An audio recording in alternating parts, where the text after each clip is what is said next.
دین اسلام کی بنیاد جن 5 چیزوں پر ہے ان میں ایک بات زکوٰۃ کا ادا کرنا بھی ہے۔ نماز کے بعد قرآن مجید میں اور احادیث مبارکہ میں جس بنیادی چیز کا ذکر کیا گیا وہ زکوٰۃ کا ادا کرنا ہے۔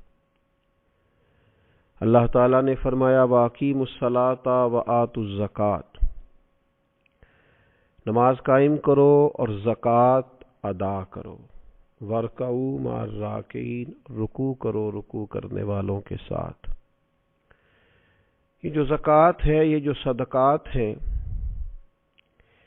یہ اپنی معنویت اور اپنے حسن کے لحاظ سے معاشرے کے اندر ایک عجیب سی خوبصورتی پیدا کرتے ہیں۔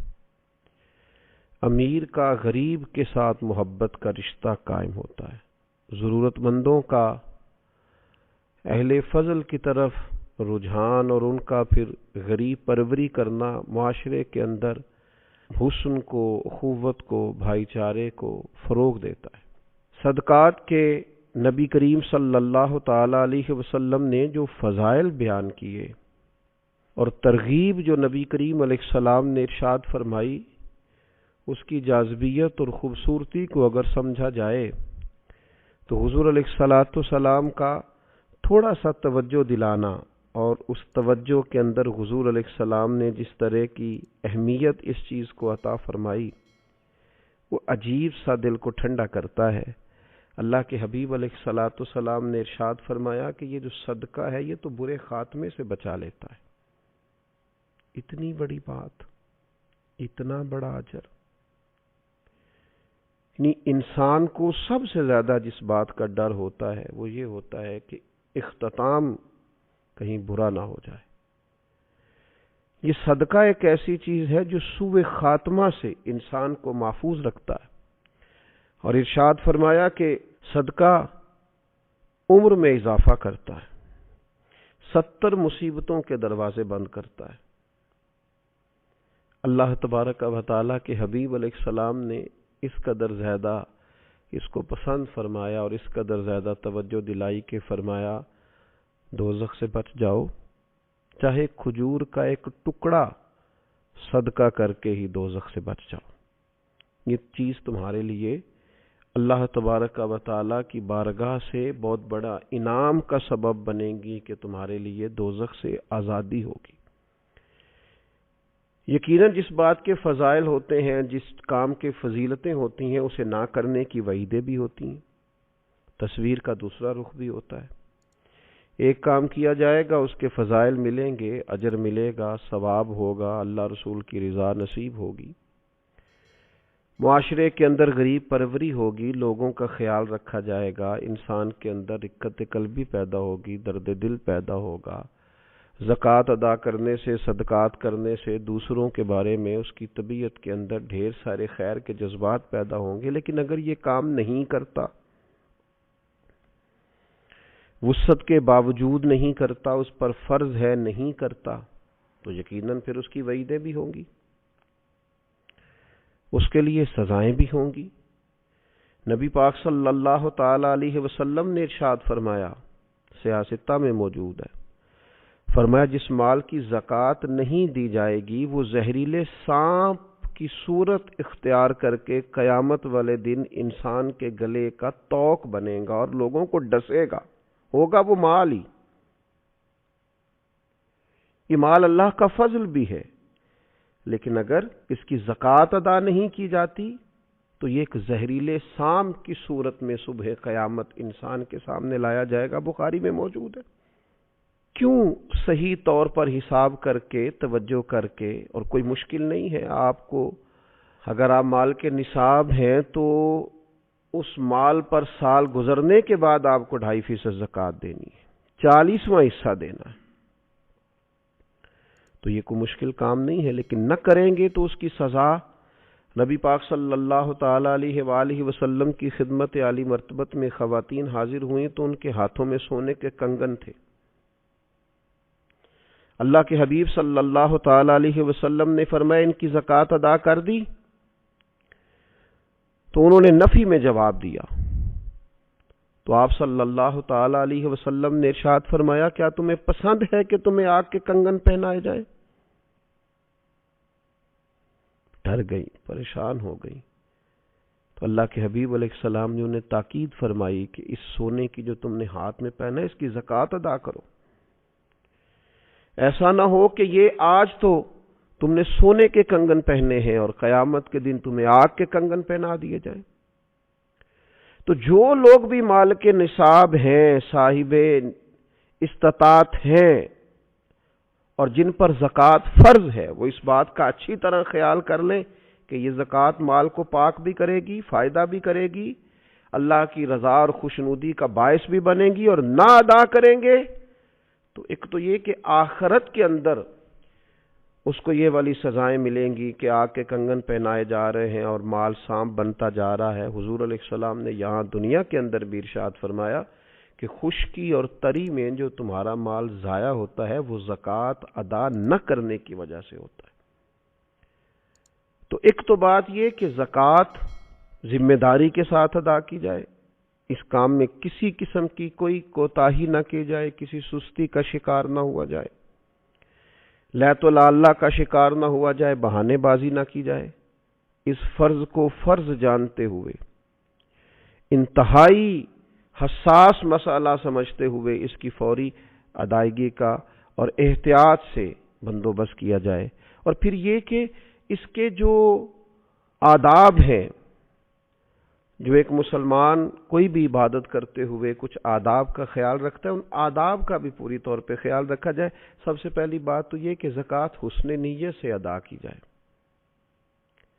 زکوٰۃ کوئی پتھر پھینکنے والا عمل نہیں ہے کہ جیسے بھی پھینک دیں گے، خوش دلی سے پھینکیں یا بد دلی سے وہ لگ جائے گا. یہ زکوٰۃ تو اللہ کی بارگاہ میں دینی ہے. صدقہ کو پتھر پھینکنے والا عمل تو نہیں کہ جیسے بھی پھینک کے لگ جائے گا.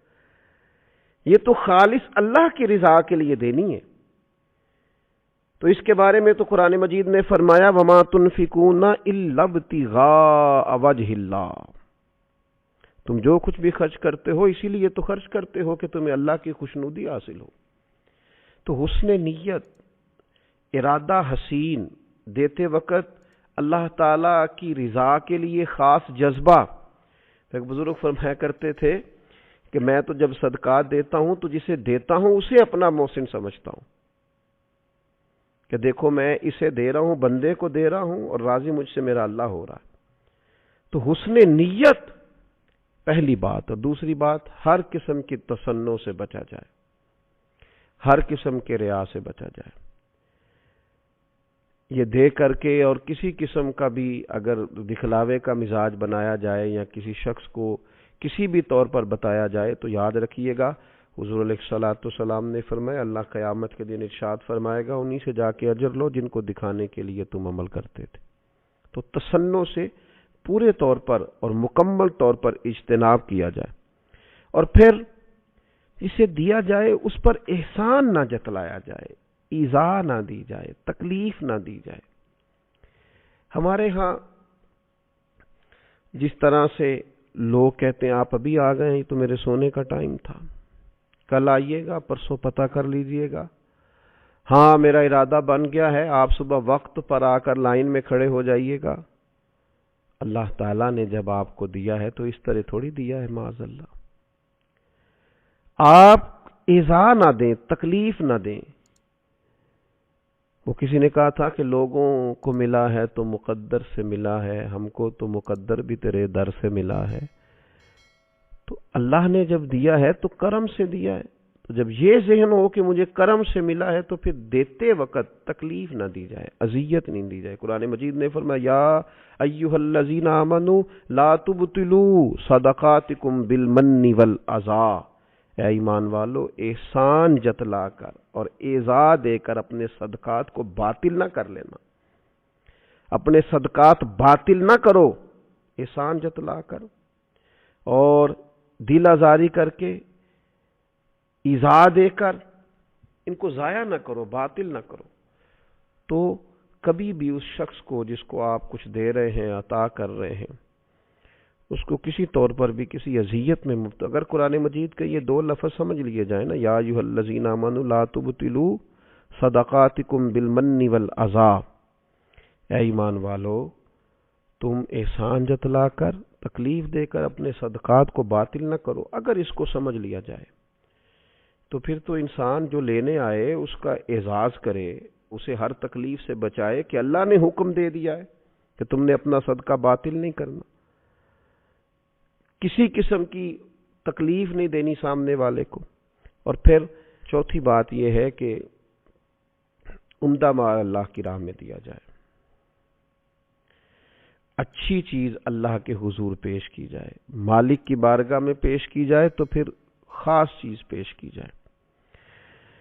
جو لوگ محبوب کو تحفہ دیتے ہیں وہ بڑا قیمتی تحفہ خرید کے لاتے ہیں اور پتہ ہے بڑا قیمتی ہے، پھر بھی اس کو سجاتے ہیں، سنوارتے ہیں، کسی خاص جگہ پہ اس کو پیک کرتے ہیں، اس کے اوپر پھول لگائے جاتے ہیں، بڑے حسین انداز میں اپنے پیاروں کے لیے تحفے بھیجے جاتے ہیں، گلدستے منگائے جاتے ہیں، یہ میرے استاد ہیں، یہ میرے بھائی ہیں، یہ میری محبت کی جگہ ہے۔ لوگ بڑے اعزاز کے ساتھ تحفے روانہ کرتے ہیں تو اللہ کے حضور پیش کرنا ہے، رب رسول کی رضا کے لیے دینا ہے۔ تو قرآن مجید نے کہا لن تنالوا البر حتی تنفقوا مما تحبون، تم ہرگز نیکی کو نہ پہنچو گے جب تک اپنی محبوب چیز راہ خدا میں خرچ نہ کرو۔